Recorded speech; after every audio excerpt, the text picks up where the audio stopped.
Et continuons sur notre lancée avec un art martial, car ce week-end à Carhaix, dans le Finistère, une cinquantaine de pratiquants d'aïkido participaient à un stage emmené par un grand maître de la discipline, Alain Perrache. D'ailleurs, certains des stagiaires sont venus de loin, du Jura, de Bourgogne, pour bénéficier des enseignements de ce maître de l'aïkido traditionnel. Catherine Nobel, Florence Malézieux. La première chose qui saute aux yeux dans ce stage, c'est la mixité. Ici, une femme peut combattre un homme, un débutant s'attaquer à un confirmé, pas de premier dan ni de ceinture noire. L'aïkido traditionnel ne propose même pas à ses adeptes de championnat, car il se pratique non pas comme un sport, mais bien comme un art. Alors qu'en sport, vous avez des degrés, vous avez des mesures, on veut mesurer la performance, etc.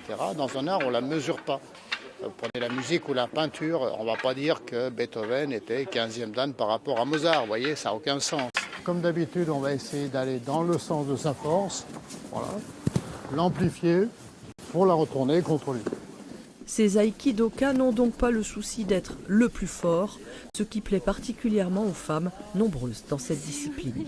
L'objectif de l'aïkido, c'est de pouvoir maîtriser quelqu'un sans y mettre de force. Et donc on est souvent plus apte en tant que femme à ne pas mettre de force dans les techniques par rapport à des hommes qui vont être des fois un petit peu plus dans le rapport de force. Ici, au moment où il descend, tu montes et voilà, et ça.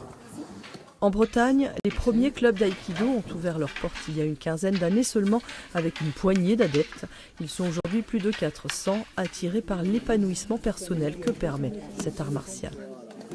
Chacun peut prendre ce qui lui intéresse dedans vraiment, sans qu'il y ait de compétition, sans qu'il y ait tout ça, quoi. Donc vraiment une relation avec soi-même, se remettre en question et puis avancer chacun à son rythme, au lieu d'être toujours poussé, comme on est poussé dès l'école, dès tout le temps, avec les notes, les choses.